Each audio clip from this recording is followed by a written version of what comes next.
Welcome back to another Nature's Always Right episode. Today I'm joined by Kaye Cottrell. Yes. Late bloomer on YouTube. Right. Highly recommend you guys go check out her channel. She's got tons of great gardening info.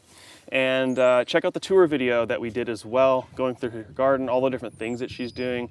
I think you'll find it really interesting. We met through Daryl Luck, the Right. bamboo guy. Right. And so if you like Daryl's videos, go check out the ones on her channel as well. And so we just want to do a little interview first here, just to kind of hear a little bit more about your story, how you got into gardening, and just what you're doing here. Because I haven't met too many older people that got into gardening later in life and fell in love with it. So I'd love to kind of hear more about that. Most of the people that write me that are older have been doing it, or their parents had a garden. Right. At least their grandparents had a garden. Both of my grandparents had major full-on gardens. They did preservation. One was in a much higher economic bracket than the other. It was a depression.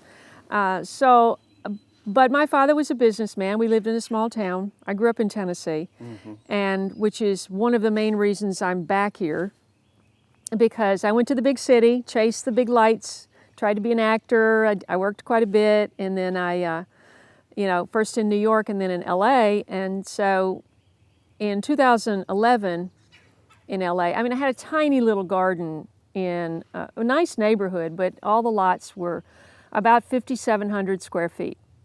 Now, that sounds like a lot for some people, that's true. But on that lot was the house, the driveway, a tiny 2-car garage, a little art studio, a courtyard that was all tiled in the back because it was all shaded, so there wasn't a lot of sun in the back. So basically the only place to grow was the front yard.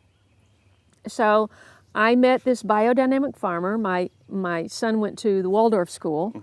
And the Waldorf whole idea of biodynamic agriculture came from Rudolf Steiner, who also started the Waldorf school. So this biodynamic farmer who made compost, he would come and do workshops with the children, and that's how I met him.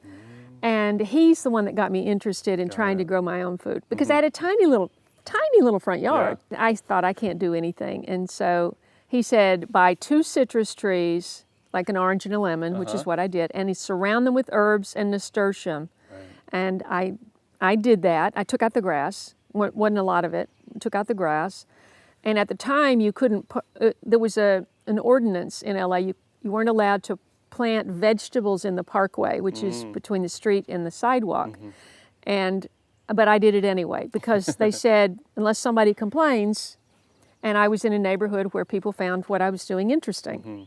And I was hoping to inspire a lot of other people to do the same thing. And is this when you started your YouTube channel? This is also when I started. Yeah, as soon as I started gardening, I thought, YouTube was young, and it was just 2011. Yeah. There really weren't any examples. Hulu was on. There was a gardening show on Hulu, but it was more of a longer format interview program. There was not a lot to look at. And so I made short videos, and I made 2 a month. And I did a schedule just like TV, 22 episodes a year with a break. And then my life took a big change, and I wound up leaving California, and my brothers told me to come back to my home state, and so I started looking here.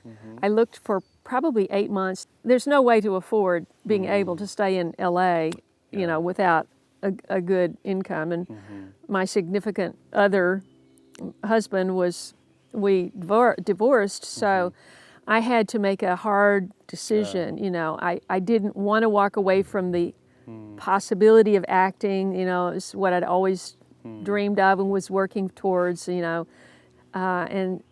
yet, once I got here, and all of as difficult as it was to move and everything, once I got here and there was no noise and no city and no nonsense and no drama, it was just like, well, I don't really want to get in the car and chase back off to Nashville to try to look for a job, a little acting gigs. A lot of people that watched my channel early on wanted me to have a larger space.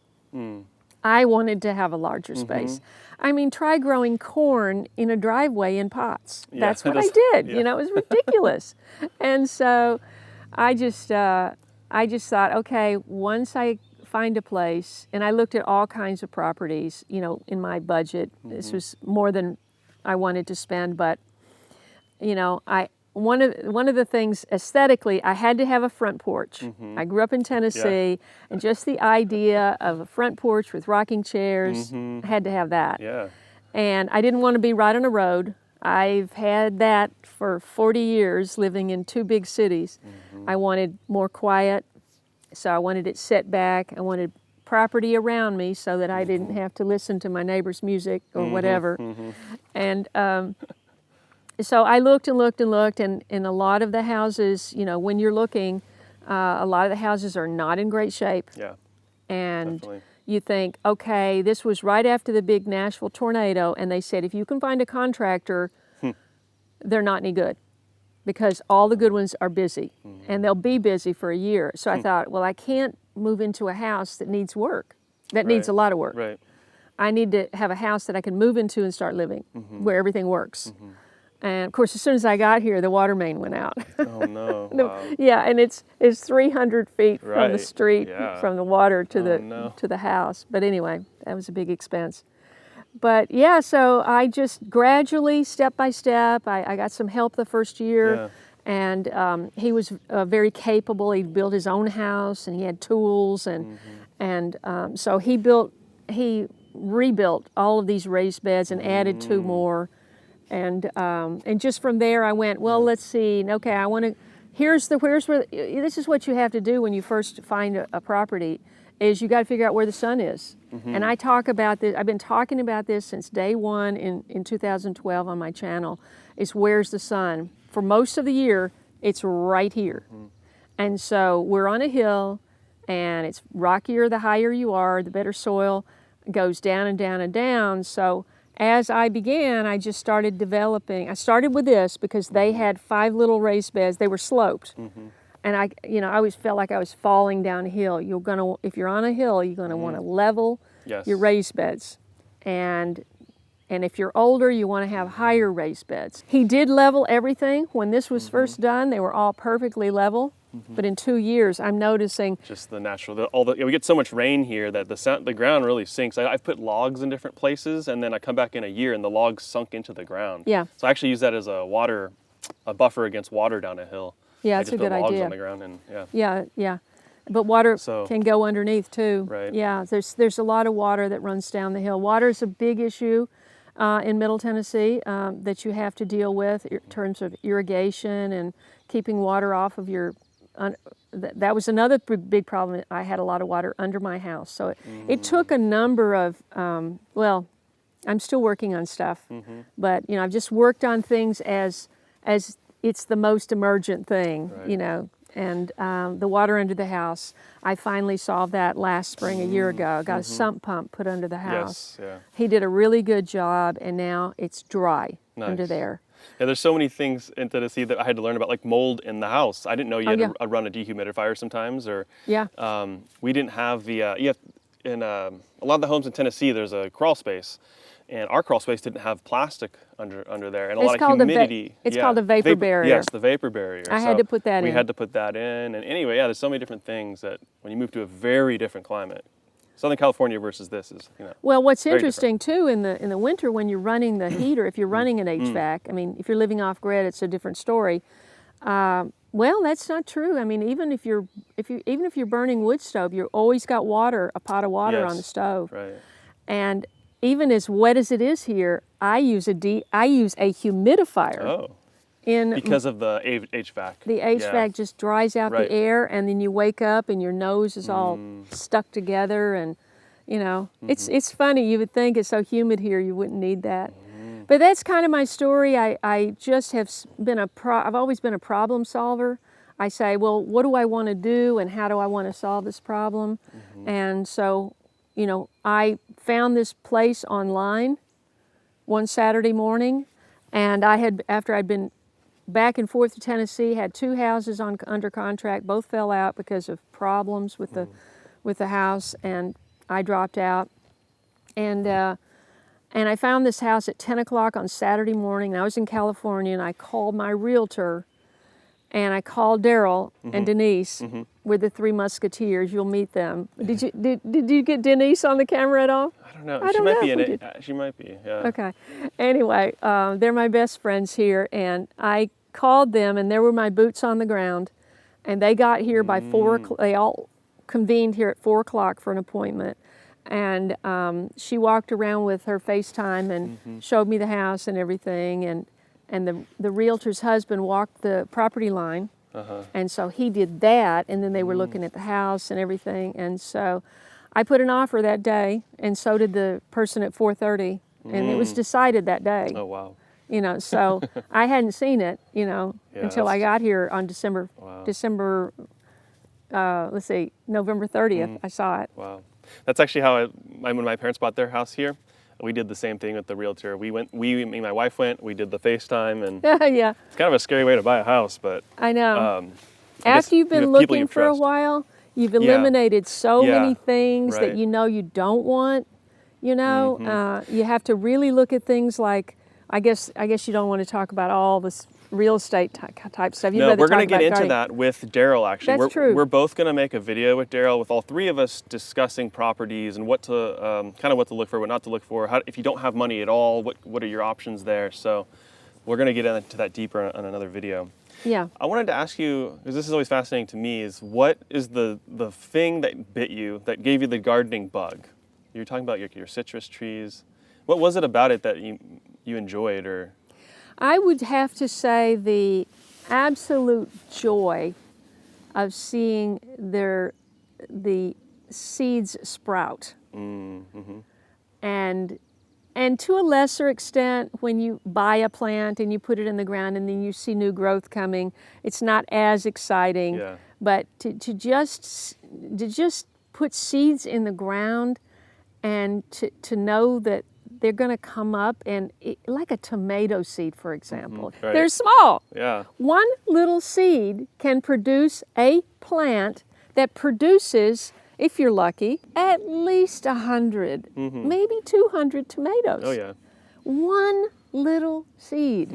So that's what's so exciting. Yeah, realizing like, wow, there's so much abundance in our food, and wow. And then each tomato has 100 seeds in it. That could make 100 more plants. That can make 100 more tomatoes. One tomato it's could carry a whole family for forever. A decade. Well, yeah. You keep saving the seed. You keep saving the seeds. That's right. But I can get just as excited about, you know, I planted a bunch of zinnias from zinnias that I grew, and they're gorgeous, and I just get so excited looking at it. Yeah. You know, that for me is the best thing. Yeah, seeing something that you put effort into, and it's the only thing kind of like that in life where we are a part of, other than having children maybe, you're creating new life. Right. I'm not creating it, but you're participating in the Life cycle. Orchestration of life. Like it's really a special thing that only humans get to do. So I know, and really in one season, now in LA I had a year-round garden, but now I'm back to what everybody else experiences, because by the end of October it's done. Right. Maybe November you can squeak a few things out, something. Right. You start planting garlic in November. Yes. That's it, and then there's nothing for months. Yeah. And then so that's been new for me to learn full seasonality, because in San Diego I grew a tomato over a year long. I went through the whole year and it kept going. And you know, you can do all sorts of crazy stuff in San Diego that you can't pull off in most places in the world. So it's a very fun place to grow.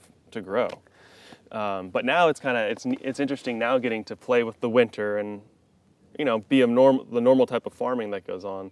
Well, and how do you save, you know, your potatoes and your sweet potatoes for the next year? And I got to do all that, and so it's been a fun, more gardening knowledge for me. Right, I think it's more important because it also connects us to big pushes in certain months to can and preserve food. So that's a whole part of my channel that I didn't used to do. You know, I'm canning, and I did pressure canning for the first time this past winter, learned how to do that.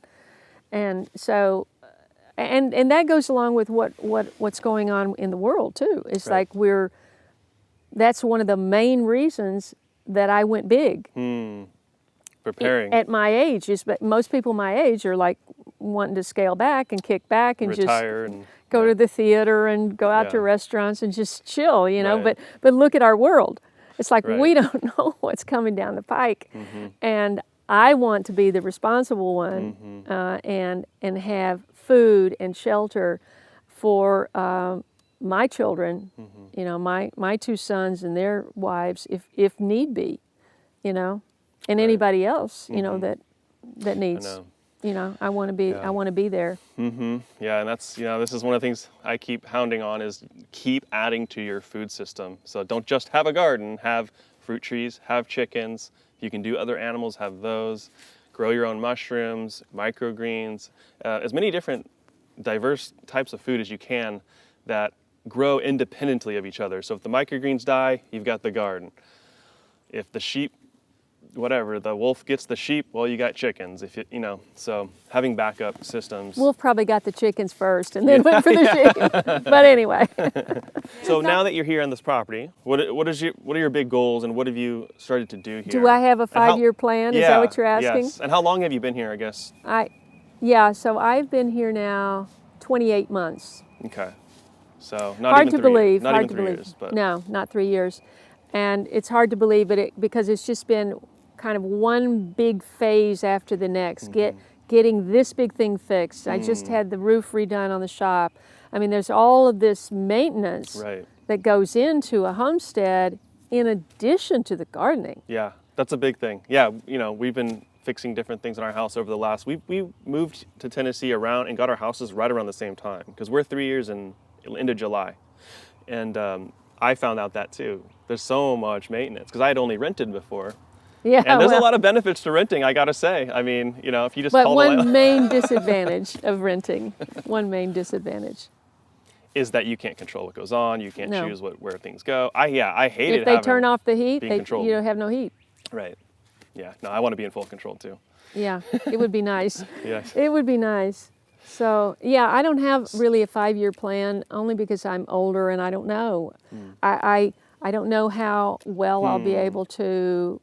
You just don't know what's going to happen. I have to be so careful here. You know, every step I take, I have to be so careful. And yet, I want to feel free that I can, for the first time, I can get on a 4-wheeler and bop around my property and feel young. That's the most Yeah. fun thing I do. That's so ride on my 4-wheeler. Yeah, that's so neat. So I want to be able to keep doing that, and I also would just love to be able to see all of the gardens developed and full of life and growing vegetables and flowers, and I would just love it. Yeah. And I don't know if I can do that. I'm trying. Yeah. You Well, know, you'll do it as long as I'm you can. at doing least. I'm doing the very best that I can do at my stage in life. So. Excellent. And I guess let's kind of finish with that. Is at your stage in life, do you have any advice for people around your age, and also for people like me? I've been since hanging out with Daryl too. It's gotten me to think more about, I want to do this as long as I can. Right. So what are some things that would help? Some wise, I guess, advice for us younger people. Don't blow your back out when you're young, sort of thing, or Yeah, well, I don't think you would. I mean, the accidents happen. You have to Right. be careful. I mean, this guy came one time and said that he loaned a tractor to this guy. He grew up on tractors, and he was dead in 20 minutes of him loaning him that tractor. He turned Oh my it gosh. upside flipped it, down. Yeah. Oh, that's how people And do it. so, I mean, things happen. Something Right. happened terrible to me here. The first year I was here, a person died here. Oh my gosh. Yeah, came here to work for a day Whoa. and had a heart attack. Oh my gosh. Wow, Yeah. that's scary. And so Yeah, you never know. you just never know what's going to happen, and you Yeah. have to. I mean, my faith is everything. Mm-hmm. Especially being alone here. Oh my God, my faith in God is everything that guides me and directs me Mm-hmm. in every step. I say, how much do you really want me to do? Do you really want me to go for it? Yeah. I mean, I want to go for it. I would love to see. I mean, Everything I'm leaving the planted. forest to do as it wishes. But you have to protect your property. You don't want one tree falling and taking out your roof. Right. So you have to be We had to deal with mindful. I've taken out 7 trees that were close to the house. Do I want to cut down a tree that's healthy? No, no. But I don't want to have to replace my roof either. No. So and I've got a million other trees, and it's not that I take any of the trees for granted. I don't. But a lot of trees are endangered anyway because of all the. Yeah, we have a just lot don't of know. dead and dying trees in Tennessee. It's crazy. And Yeah. the pine bark beetle and different fungal diseases. The Elgid, Asian Elgid beetle is the one Yeah. that kills the trout streams stay cold because of a certain tree, the hemlock. Is it the Oh, hemlock? I don't know about this. I think it's the don't know. hemlock. My brother was big into all that. He was a division of fisheries, wildlife and fisheries in Virginia, and the trout streams have to stay cold. Trout have to stay cold. Okay. And then all of these trees that shaded the trout stream are started gone. dying Uh-oh. from this little Yeah. Asian beetle. Right. And so they're trying to bring some of it back, but it's a challenge. Interesting.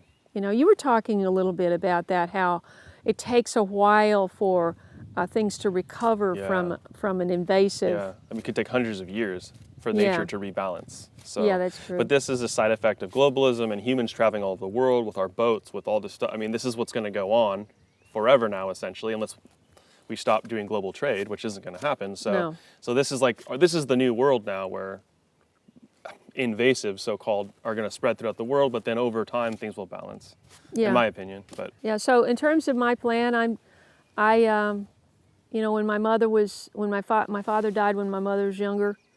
I mean, she wasn't that young. She was 70, and she's now 93. So, wow, wow. but anyway, so she had her most productive years outside of raising children. I mean, that was just nonstop. Right. She raised 4 of us, made all our clothes, did our hair, cut our hair, curled our hair, did everything. She was the Boy Scout mom. She went to all of our ball games. I mean, she was just Oh my gosh. amazing. But outside of the raising of children, she had her most productive years the 2, 3, 4 years after my father died, from 70 to 75, really. And then she started slowing down a little bit. Interesting. So I'd like to use that as a model, and not that I'm that old, Yeah. but I would like to be, but I am now by myself, Right. and she was suddenly by Right. herself, Right. and so I would like to, I'd like to think I could really go big, you know, and last year I was just getting my feet wet. Right. You know, last year was the first year I planted the big garden, Yeah. Yeah. And- you guys will see. There's a lot of stuff down and there. I had a so. whole.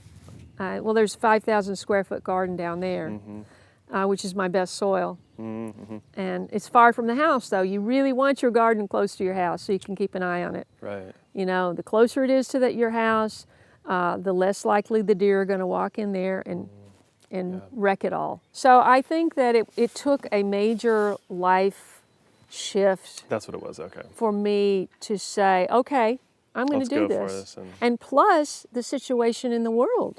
Right. It's what Well, changed. yeah. A It lot of changed people a lot of started people. gardening at the beginning of 2020 or whenever the scam started.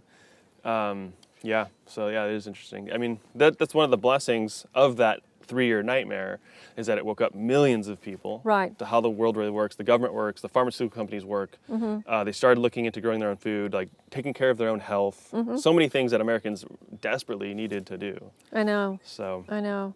it's a blessing And hopefully and a curse. more and more people will keep. They will. Oh, they will. Yeah. As the pressure builds on Americans, as our economy collapses, it's coming. So Yeah. yeah, we just have to keep Exactly. preparing. The people, those of us who are responsible, who want to take care of ourselves, who want to grow food, we just have to keep pushing, keep going. Don't slow down. Yeah. Even if you're burnt out, don't slow down now. Because Yeah. And it's- I highly recommend getting rid of your TV. yeah, that's a great thing. Yeah. I or- highly recommend that. I didn't watch my TV for 2 years before I left California, and I didn't want a TV here. I don't miss it. If I it's want to garbage. look at something, I look at my ceilings.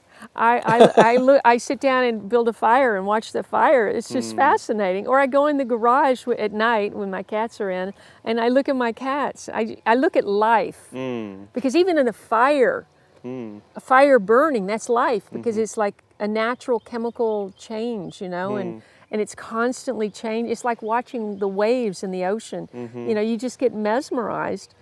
And at least you're not getting programmed to. Oh, I know. And all the shows and movies are complete trash now. They're not even good stories anymore. It's not even worth the time being brainwashed. So Well, I started to notice it when It's all the just- streaming services came in. You know, I was paying that monthly fee, and I watched a few of them, and I just thought, gosh, they're getting darker and darker so and dark. darker, Oh yeah, and more violent and Yep. more. everything more. Yeah, it's gross. And I just thought, I don't need to be bothered with all of that. Yeah, you're corrupting your own mind. Right. And yeah, Right. so So I hope that's helpful. If anybody's inspired to do what I'm doing, I'd say absolutely try it. yes. But I will say the first thing I did here and the best thing that I did here, when you buy a place in the country, there usually aren't any codes, Yes. building codes. Now, of course, I lived in LA, so there are all these building codes. You have to use this kind of LED, this, and you got to do that, and you got to do this, and you got to do that. There was no railing on my front steps. Oh. And every Oh, yeah. time I would go down my front steps, you know, as you get older, you get a little bit more worried about falling, especially if you fall a couple of times, and I have. And so you're always carrying something when you go Yeah. up and down the stairs. Right. You have to have a good railing. And so you always want to make sure you have something to grab. You know, when you're going out the door. That's and even like a tiny ramp, like if you're older. I mean, Yeah. I just bought a ramp. I got this one from Home Depot, but Yeah. a lot of places have them. And your curb going into your door is either 3.5 or 5.5 usually. Right. And so you have to make sure you get the right height. But I just bought one, and I'm going to put it on my back door because I was lugging this big wood cart up, right. and on my videos, people would go, "Hey, you've got to get a ramp. We're worried about you jerking something," you know. So I just got that, Nice. and those are the kind of modifications you need to Yeah. think about Okay. if you're older. Yeah. So little But- things to But help don't stop. you. Right. Don't stop. Right. You know, it's very important that we keep going Right. and try to do the best we can with what we What we've have. been given, and Yeah, that's all we can do. yeah. So. Gosh, thank Yeah. you so much. This was fun. Yeah, well, thanks for coming on, and we're gonna do the tour video next, so go ahead and check that next video out, and we're gonna get into the different techniques that she's doing here, and thanks for watching. Don't Thank forget you to so hit the much. like button. Be sure to follow Kaye's channel. I'll put the link down in the description for you, and we'll see you in the next video.